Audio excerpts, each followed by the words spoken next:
Excellent. Oh, thank you so much for coming and chatting with me today, Gillian. This is one of our last year's authors, and she is absolutely fantastic. She's not only been nominated for a Miles Franklin Prize, but she also was 11 to 12 books currently published through two different publishers.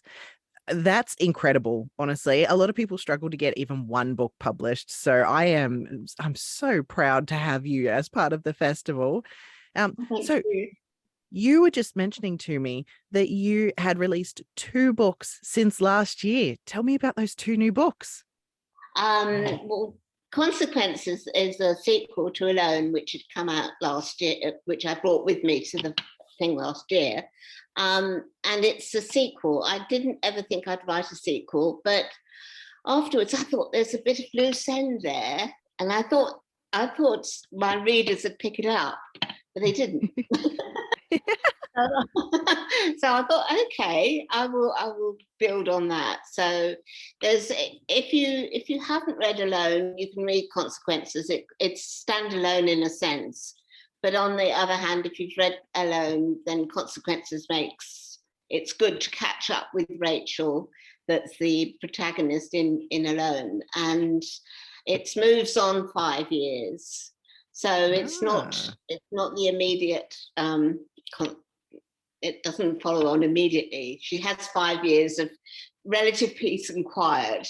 And then it's like it is with a lot of people and a lot of things, everything goes wrong at once. Mm-hmm. And she has all these troubles absolutely pile on top of her. And it's her way of sort of struggling to get through all these new things that pop up and harass her. So last time we spoke, I believe your book, Alone, was a sort of a country drama, wasn't it? It is, yes. Most of my books are, because I'm a country girl anyway. And they say write what you know about. And having lived in the country all my life and had horses and dogs and cattle and all the rest of it, I feel comfortable writing in that sense. So that's what I write about. Yeah. Beautiful. We've got a few country writers that come to the Logan Writers Festival, and I think that it gives the people that are in the city and suburbia a lovely escape to a place that feels, even though it's got drama and it's got a lot of danger in it, it feels, I guess, more simple than being in the country, being in suburbia or the city, where there's something like flashing past you a mile a minute. Whereas the country, you can sit and breathe, which I think a lot of people are craving lately. Everything feels, I don't know, I'm not sure if you feel the same way, but the world feels so busy and so fast and changing so frequently. And I'm not saying it's all a bad thing, but there's definitely aspects of it that I think we'd all like to hit pause on. Yeah, I think you're right, absolutely. And with COVID and everything else, it's been such a scary time too. And I think living out in the country, you don't feel quite so. I didn't feel quite so scared, if that's the right word. Not scared, anxious about COVID, as I probably would have been if I'd been in the city. Yeah. So there's a lot to be said for living out in the wilds. I really appreciate being able to just take that breath. It's clean air, and everything moves at its own pace, which I think it's something that when you look at the natural environment, it really enhances your writing. Yeah, I think it does. I mean, I can sit here where I'm sitting now and I can see across the valley. I can see some horses, I can see some cattle, and it's just peace and quiet. And I can sit outside some days and you could hear a pin drop. Oh, that sounds like heaven. That sounds like heaven at the moment. We've got constant car noises here because I'm only a few streets back from a main road, and there's trucks and cars and hoons, and then occasionally you'll have the neighbors arguing, and so then I have to put on noise cancelling headphones to achieve that kind of silence. So I envy you. Oh. Yeah. Rue's coming in the garden and eating my plants when I don't want them to, that sort of thing. You know what? If that's the biggest problem, I think that's a pretty good life. Oh, goodness. So The two new books, are they out now? Yeah, Consequences came out in the end of November last year. Beautiful. So The just after the Writers' Festival. yes, and Inheritance came out. I think it was. I've sort of lost track. I think it was the end of March, beginning of April. I've been away since then, and it's off my brain, I think. So yes, so Inheritance it's based partly in the UK, and then it moves to here. It moves to Calbar, where I live, and it's about a family. The mum she's in her 60s. Her husband was killed in a farming accident quite a few years before. So she's in partnership with her twin sons on a farm in East Anglia in England. And she gets swept off her feet by this guy who comes along, and her sons and her daughter too are worried about this guy because there's a lot of things that don't add up. Mm. And he sweeps her off her feet so thoroughly that she ends up marrying him. And then her life is in danger. And he brings her out to Australia to get her away from her family. And then everything kicks off, and yeah. So I'm going to tell you any more.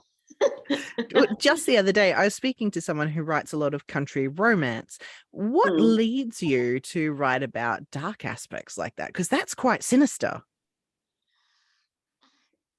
Well, I don't know. I mean, I don't think some of my stories are just more love stories, but I don't know. I think I always want to put another element into my stories, if you like, and Yeah. I get my ideas from all this. The idea for Inheritance came about just by a throwaway remark that somebody made when I was back in England 3 years ago, and it was just a throwaway remark somebody said about inheriting something, and Yep. I thought, yeah, I'll build on that, and that's the result. Yeah, I mean, I do. I just pick up an odd remark and think, oh yeah, I could do that with it.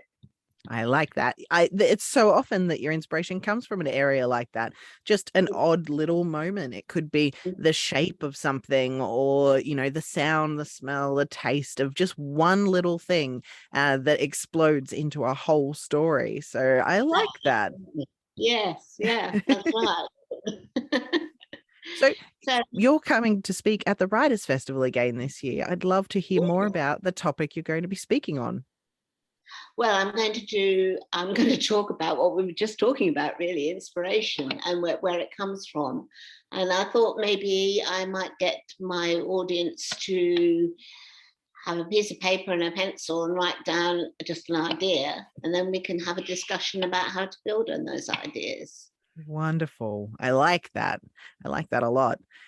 We do have workshops running this year. So you will actually be in the story behind the story tent, because I think Mm-hmm. that was a fitting place for you. But if your audience brings their pens and paper, they are more than welcome to write down and interact throughout your talk. It's just so important. And I realize as well that when people are sharing those ideas, the think tank grows and you realize things you never would have realized before.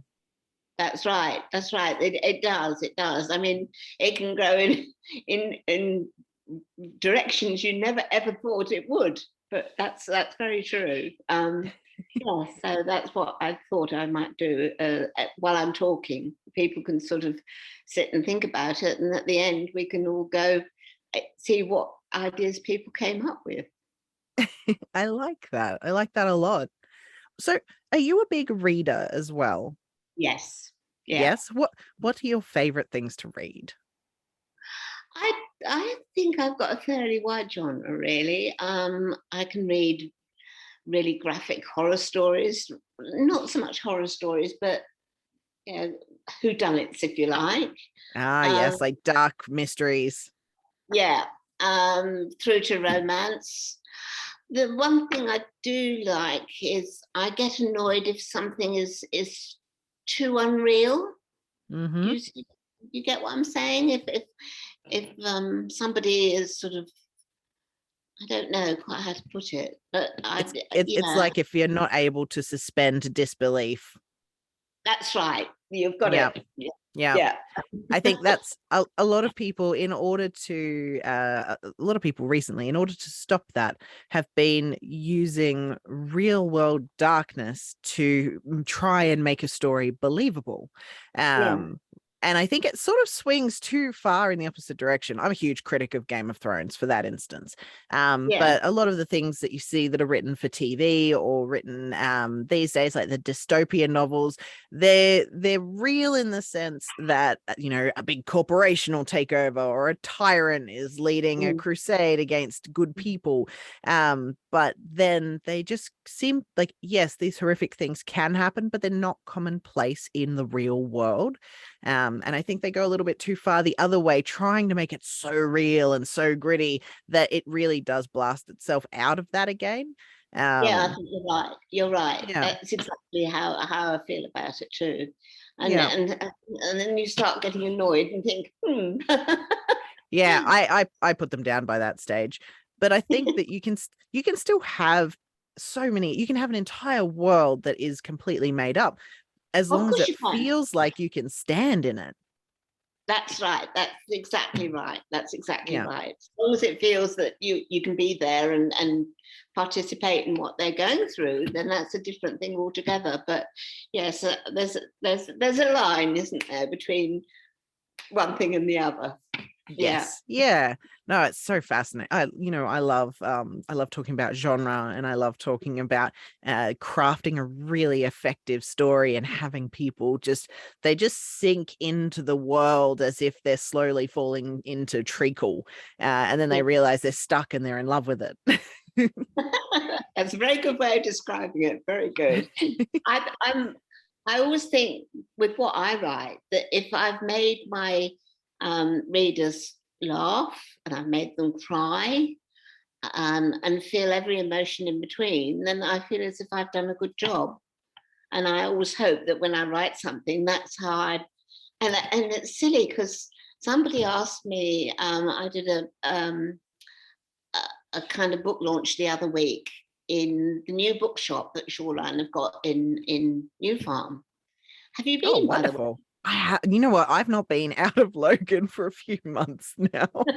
Oh, Well, it's I've well worth it. It's just been an absolutely absolute hermit. brilliant. Don't blame you. Oh, It's absolutely lovely, actually. Really lovely bookshop. I'll So have to it's go well check it worth out. it. It's in Brunswick Street in New Farm, and Beautiful. Yeah, I used to go to uni there. oh right, does you know where you'll be on home ground sort of thing. But Oh, yes, it's yes. beautiful. So I did a thing with consequences there a few weeks ago, and somebody asked me, when you're reading back over what you've written, do you feel emotion? And I said, oh, yes. I sit there and bawl my eyes out sometimes. Yes. Sometimes your heart goes racing when it's a really tense scene. And do you do the thing where you're writing in a facial expression and you pull the face? Probably, yes. I don't know. Like I feel like you have to pull the face to like find the shape that you're trying to describe. Yeah, yes, that's right. Oh, I mean, I know I was going through editing one manuscript one day, and my daughter was with me, and she said, it was all peace and quiet. I'm sitting there, was having a sniffy. She said, what are you oh, crying for, Mum? I said, well, it's sad. She said, yes, but you wrote it. I said, I know. oh, beautiful. Absolutely beautiful. Oh Oh, dear. and being able to convey emotion from a page into someone's heart like that, that is magic in itself. I always feel like that is something that it transcends common sense. Yes, probably. Yes. Yes, I know It- what you mean. it's not Yeah. just flippant enjoyment. It actually really kind of digs into your soul. And Yeah. it doesn't, again, for everyone that's a budding writer out there listening to this or watching it, it doesn't have to be a huge traumatic event. Like, you don't have to kill the dog to get tears. No, You can no. make it something simple, like an item comes back to them, and it's a little bit more beaten up, but it's very symbolic to them. I find that Studio Ghibli does this just beautifully, with the way that they write, because every scene in a movie and every scene in a TV show, YouTube skits, all of them are written first, and someone had to write what they wanted to achieve with that. So everything comes back down to telling a story, which is just the fundamental of writing. Something I haven't mentioned, and you reminded me of it. The Alone has come out as an audio book as well now. Oh, So it wonderful. came out in February, and I was so pleased with it because there's an Irishman in Alone, and I was so worried that the reader wouldn't get the Irish accent right, because it sounds an easy accent, but it's not really, especially the Southern Irish accent, which Patrick came from. And she did it so well. I was really, really pleased with it. So it's on Audible and anywhere where you can get an audio book. Beautiful. What was your voice actress's name? Do you remember? Rachel, I think she was Rachel. I don't think I've got it just here. I think it was Rachel Morton. I think that was her name. I'm not sure. Yeah, Yeah, if go you on. look it up, and also when people look up your audiobook to have a listen, they'll be able to find her name there as well. Just did say you what. have a significant amount of input in the creation of the audiobook? Did you listen to the chapters and give your seal of approval on them? I listened to a section, yes, and Yeah. said that's fine. Oh, okay. So, yeah. But I just list. I had to choose. I had three voices to choose from, and I Yep. chose one. And then that lady was taken ill, so it went to Oh no. so that it put it back, because there were several sort of hiccups along the way, like there are with some things. But then when I heard the girl that I eventually got to read it, I was really, really pleased. So it worked out well in the end, really well. Excellent. Now, in your stories, they go from England to Australia. How did your voice actress go with pronouncing Australian place names? Oh no, because that was Alone, and Alone's Oh, completely Australian. okay. Yep. So I haven't done one with a book that goes from one to the other. I don't know Okay. quite how you work that, because you'd have to have somebody. So obviously for Alone, it's an Australian accent. Yes. Somebody said, "Why don't you read it?" I said, "No, I'm English, and my accent wouldn't be right." Because I think that's quite important, actually, to get the feel for the book. If it's set in Australia, it doesn't really want an English woman reading it, does it? It wouldn't be right. No. Oh, goodness. Um, Oh, that, you know what? That's so true though. And a lot of people require quite a neutral accent when they need their books read. Mm. And we just did our first interview with a gentleman called Angus Brennan, who is a voice actor, and he will be doing a voice acting course at the Writers Festival. So Oh, after everyone gets their inspiration for your one, they can then go on and listen to his talk as well. Um, it'll be a lot of fun, but there's so many more lessons and so many more nuanced aspects, and I think that the arts are a specific area where people they think that it's easy, because if you dabble in it a little bit, you can get something that's at least entertaining. Writing, for instance, voice acting, audiobook reading, planning out these things, all of them, you can get a reasonable one with no experience. But when you want a quality product, when you want a quality item to share with people en masse, it takes so much more refinement and so many more years of practice than what people realize. I think you're absolutely right. I mean, I didn't realize when I first said about the audio book, talked to Shoreline about it, Bradley, I didn't realize what quite how much goes into creating an audio book. Mm, Um, so that was a whole sort of, although I wasn't involved in one way, it was a whole new learning curve for me in another, and really interesting actually. mm. Yeah, and I take my hat off. Apparently, they can only read so many, I don't know, so many words an hour or something because it's so intense. Yes. I can't remember the amount of words that they read in an hour or whatever it was, but it's so intense, and I just think that's amazing. It's a very different skill set, and it takes a lot of different energy. It's kind of like I suppose it's like when you have a whole day of writing, and you haven't, you don't just write your normal word count for the day, or you don't just write what you need to for the day, but you just completely put heart and soul into it. And imagine that, but you're walking at the same time. And I think that's what it's kind of like for voice actors. Yeah, I think you're right. You must be. I mean, I just think it's amazing what they do. Yeah, voice acting is because you can't. You have to get expression, and you haven't got a facial thing that you can help convey stuff. So it's all got to come through your voice. So that is Hmm. quite hard, I would imagine.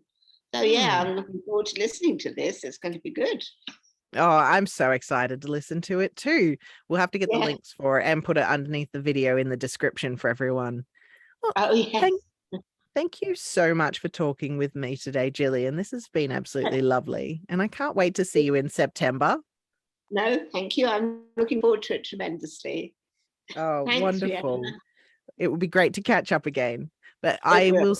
I will see you in a couple of months' time. Oh my gosh, it's so close. Oh, sorry. Oh, no, I've got my date down in the corner, and I'm like, okay, now I've got to do this and I've got to do that. But I love doing these interviews. So this is That's like, great. this is for the festival, but it just absolutely lifts my heart to be able to help share all of these incredible authors out to the world. So thank you Oh, so thank much for you. joining me today. Thank you, Rihanna. It's been a pleasure too. Thank you. Wonderful. See you later, Gillian. Okay, bye.